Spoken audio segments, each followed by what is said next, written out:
이 이야기는 마키아벨리와 그의 절친이었던 프란체스코의 가상의 대화를 영상으로 만든 것입니다. 프란체스코, 내가 자네에게 고백하겠네. 그 4시간 동안 나는 지루함을 전혀 느끼지 않는다. 모든 고통을 잊어버리고 빈곤을 두려워하지 않으며 심지어 죽음도 두려워하지 않는다네. 자네도 알지 않나? 피렌체에서 나는 권력의 중심에 있었다.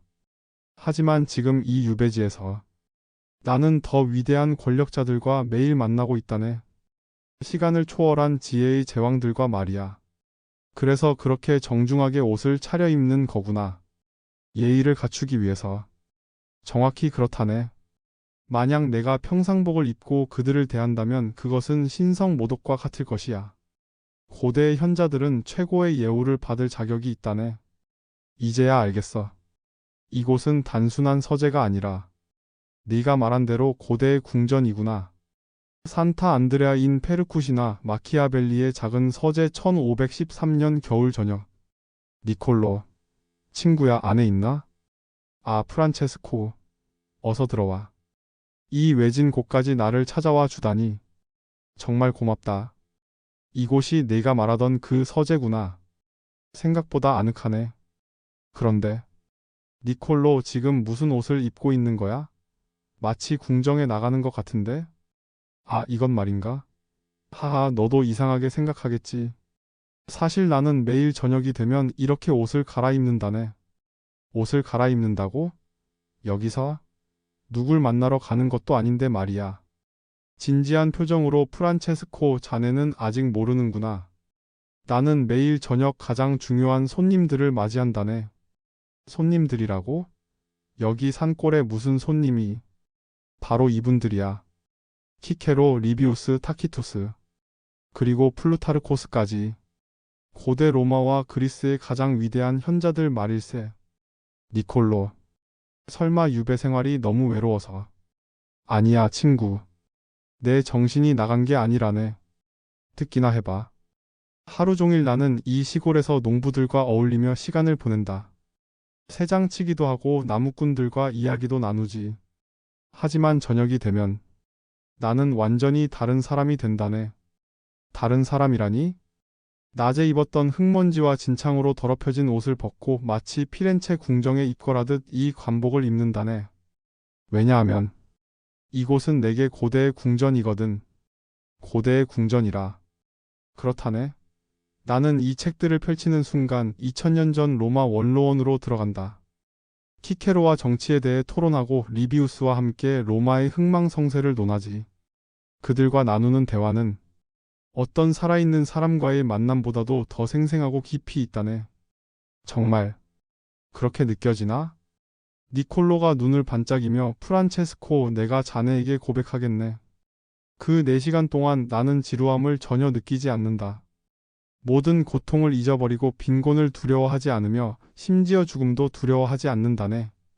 프란체스코는 큰 감동받으면서 니콜로가 친구의 어깨에 손을 올리며 자네도 알지 않나? 피렌체에서 나는 권력의 중심에 있었다. 하지만 지금 이 유배지에서 나는 더 위대한 권력자들과 매일 만나고 있다네. 시간을 초월한 지혜의 제왕들과 말이야. 그래서 그렇게 정중하게 옷을 차려입는 거구나. 예의를 갖추기 위해서. 그가 고개를 끄덕이며 정확히 그렇다네. 만약 내가 평상복을 입고 그들을 대한다면 그것은 신성모독과 같을 것이야. 고대의 현자들은 최고의 예우를 받을 자격이 있다네. 이제야 알겠어. 이곳은 단순한 서재가 아니라 네가 말한 대로 고대의 궁전이구나. 바로 그거야. 그리고 자네도 알게 될 거야.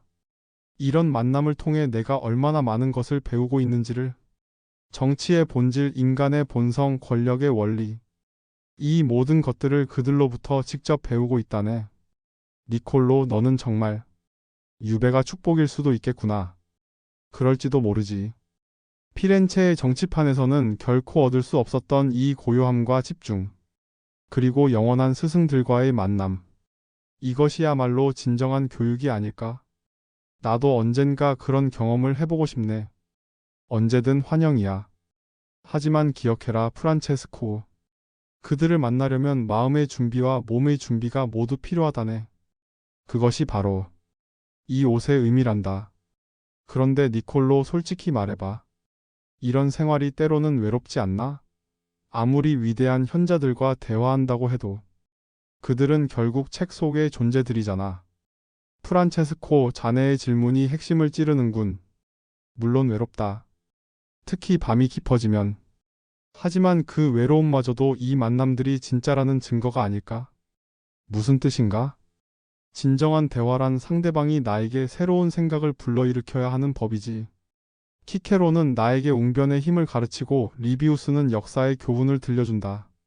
그들과의 만남 후에는 내 안에 새로운 아이디어들이 꿈틀거린다네. 예를 들어 어떤 아이디어들? 예를 들어 어젯밤 나는 타키투스와 함께 황제들의 권력 유지 방법에 대해 토론했다네. 그는 나에게 이런 질문을 던졌어. 니콜로, 군주는 사랑받는 것이 좋을까, 두려움을 받는 것이 좋을까? 흥미롭네. 그래서 너는 뭐라고 답했나? 그것이 바로 내가 지금 쓰고 있는 책의 핵심 주제 중 하나라네. 군주론이라고 부르고 있는데 이 모든 아이디어들이 바로 이 서재에서, 이 대화들에서 나온 것이야. 정말인가? 그럼 지금 너는 단순히 책을 읽는 게 아니라 새로운 작품을 창조하고 있는 거구나. 바로 그거야. 프란체스코, 이것이 내가 매일 이 의식을 치르는 진짜 이유일지도 모르겠다. 단순히 과거의 지혜를 흡수하는 것이 아니라 그들과의 대화를 통해 현재와 미래를 위한 새로운 지혜를 만들어내는 거지. 그럼 이 옷은 단순한 예의가 아니라 창작자로서의 의식인 셈이네. 정확히 그렇다. 낮에는 유배당한 전직 관리로서 살아가지만 저녁에는 나는 역사의 한 페이지를 쓰는 저자가 된다네. 이 옷은 그 변신의 상징이야. 이제 이 공간이 완전히 다르게 보이네. 단순한 서재가 아니라 사상이 탄생하는 작업실이구나. 프란체스코, 내가 자네에게 한 가지 더 고백하고 싶은 게 있다네. 처음에는 정말 절망적이었어. 피렌체에서 쫓겨나 이곳에 왔을 때 내 인생이 끝났다고 생각했지. 그럴 만도 했을 거야. 그 높은 자리에서. 하지만 지금은 달라. 어쩌면 이 유배가 신이 내게 준 선물일지도 모른다는 생각이 든다네. 피렌체에 있었다면 정치적 술수와 일상의 소란에 휩쓸려서 이런 깊은 사색을 할 시간이 있었을까? 그렇게 생각해보니 네가 지금 하고 있는 일이 더 중요할 수도 있겠구나. 당장의 정치적 영향력보다는. 그렇다네. 정치는 한 시대의 것이지만 사상은 영원하다. 어쩌면 나는 지금 내 인생에서 가장 중요한 일을 하고 있는 것일지도 모르겠어. 니콜로, 오늘 너를 만나서 정말 다행이야. 나도 집에 돌아가면 뭔가 달리 해보고 싶어진다. 그럼 자네도 특별한 의식을 만들어 보게. 꼭 옷을 갈아입을 필요는 없어도 마음가짐을 바꾸는 나만의 방법을 찾아보라고. 그런데 니콜로, 혹시 이 군주론이라는 책 언제쯤 완성될 것 같나?